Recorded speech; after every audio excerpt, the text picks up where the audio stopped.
അപ്പോൾ ഇന്നത്തെ video soybean റോസ്റ്റാണ്.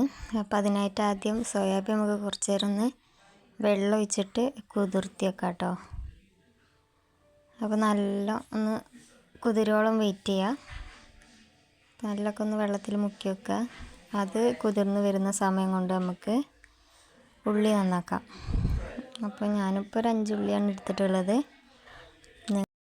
അപ്പോൾ നിങ്ങൾക്ക് എത്ര ഉള്ളിയാണ് വേണ്ടി വെച്ചെടുക്കാം കേട്ടോ. ഞാൻ അരിഞ്ഞ് വെച്ചിട്ടുണ്ട് ഉള്ളി. അതുപോലെ ഇതിലേക്ക് ആവശ്യമുള്ള തക്കാളി, ഇഞ്ചി വെളുത്തുള്ളി ചതച്ചത്, മഞ്ഞൾപ്പൊടി, പിന്നെ അതുപോലെ മുളക് പൊടി, പിന്നെ കുറച്ച് ചിക്കൻ മസാല, പിന്നെ പച്ചമുളക്. ഇതൊക്കെ നിങ്ങളുടെ ആവശ്യാനുസരണം എടുത്താൽ മതി കേട്ടോ. അപ്പോൾ നമ്മൾ സോയാബീനിൽ കുറച്ച് ചിക്കൻ മസാലയും ഉപ്പും തിരുമ്മി വെക്കാം. അത് മതി. ചിക്കൻ മസാലയും ഉപ്പും നല്ല തിരുമ്മിയിട്ട് വെക്കാം. വേണമെങ്കിൽ മഞ്ഞൾപ്പൊടിയും മുളകും പൊടിയൊക്കെ ഇടാം കേട്ടോ. അപ്പോൾ അത് ഒന്ന് തിരുമ്മിയതിന് ശേഷം കുറച്ച് ഓയിലെടുക്കുക. അധികമൊന്നും വേണ്ട, പൊരിക്കാനുള്ളതൊന്നും വേണ്ട. കുറച്ച് ഓയിലെടുത്തിട്ട് ആ ഓയിലിട്ടിട്ട് ഒന്ന് റോസ്റ്റ് ചെയ്തെടുക്കുക. പൊരിച്ചെടുക്കണ്ട കേട്ടോ. ഇത് പൊരിക്കാതുള്ളതാണ്. പൊരിച്ചാൽ ഉറപ്പൊക്കെ. കാരണം പൊരിക്കാതെ എങ്ങനെ റോസ്റ്റ് ഉണ്ടാക്കാമെന്ന് കേട്ടോ. അപ്പോൾ നമ്മൾ ആ എണ്ണ വറ്റുകൾ അതിലിട്ട് നല്ലൊന്ന് ഇളക്കി റോസ്റ്റ് ചെയ്ത് കൊടുക്കുക. നല്ല ഡ്രൈ റോസ്റ്റ് ആക്കി എടുക്കുക. നല്ല ഡ്രൈ ആക്കി എടുത്തിട്ട് ആ ചട്ടിയിൽ തന്നെ നമുക്ക് കുറച്ചുകൂടെ എണ്ണ ഒഴിച്ചിട്ട് നമ്മൾ എണ്ണ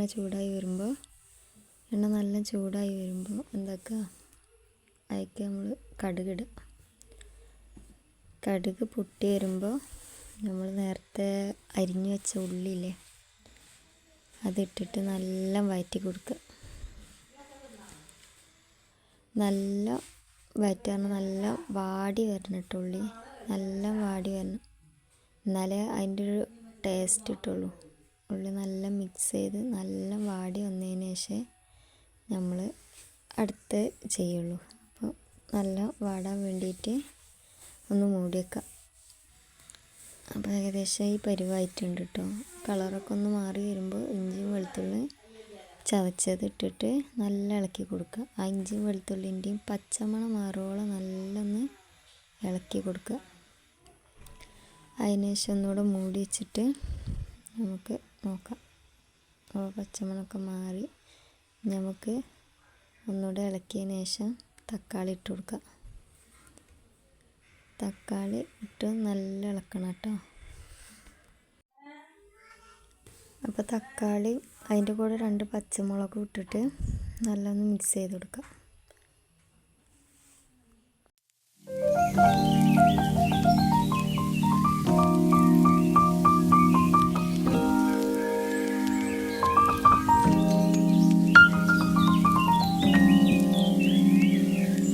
അപ്പോൾ അതിന് ശേഷം ഒന്ന് മൂടി വെച്ചിട്ട് ഒന്ന് വാടി വരുമ്പോൾ മൂടി വെച്ചിട്ട് കുറച്ച് നേരം വേവിച്ചതിന് ശേഷം തുറന്നിട്ട് എന്താക്കുക, നമ്മൾ നേരത്തെ എടുത്ത് വെച്ച പൊടികളൊക്കെ ഇട്ടിട്ട് പൊടികളുടെ പച്ചമണം മാറുവോളം നല്ലൊന്ന് ഇളക്കി കൊടുക്കുക.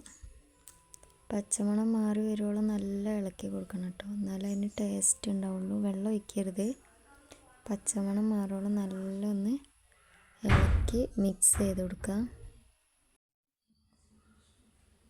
അതിന് ശേഷം നമ്മൾ എന്താക്കുക, നമ്മൾ നേരത്തെ ഒന്ന് റോസ്റ്റ് ചെയ്ത് വെച്ച് സോയാബീൻ എടുത്തിട്ട് അതിൽ മിക്സ് ചെയ്ത് കൊടുക്കുക. നല്ല ഇളക്കി മിക്സ് ചെയ്ത് കൊടുക്കുക. എല്ലോടും സോയാബീൻ റോസ്റ്റൊക്കെ മിക്സാണ്. അപ്പോൾ അതിന് ശേഷം കുറച്ച് വെള്ളം ചേർത്ത് കൊടുക്കുക. വെള്ളം ചേർത്തിട്ട് നല്ലൊന്ന് ഇളക്കി മിക്സാക്കി ആ വെള്ളം പോലെ, നല്ല വെള്ളം കറി പോലെ ആവരുത്. കുറച്ച് വെള്ളം ഒഴിച്ച് ഒന്ന് അടി പിടിക്കാതിരിക്കാൻ വേണ്ടി കുറച്ച് വെള്ളം ഒഴിച്ചിട്ട് ഒരു 2 മിനിറ്റ് 1 മിനിറ്റൊക്കെ ഒന്ന് മൂടി വയ്ക്കുക. അപ്പോൾ ആ സോയാബീൻ ഒന്ന് വെന്ത് കിട്ടും. ഇപ്പോൾ ആ സോയാബീൻ ഉള്ളിലൊക്കെ അപ്പോൾ നമ്മളെ സോയാബീൻ റോസ്റ്റ് റെഡി ആയിട്ടുണ്ട്. നമുക്ക്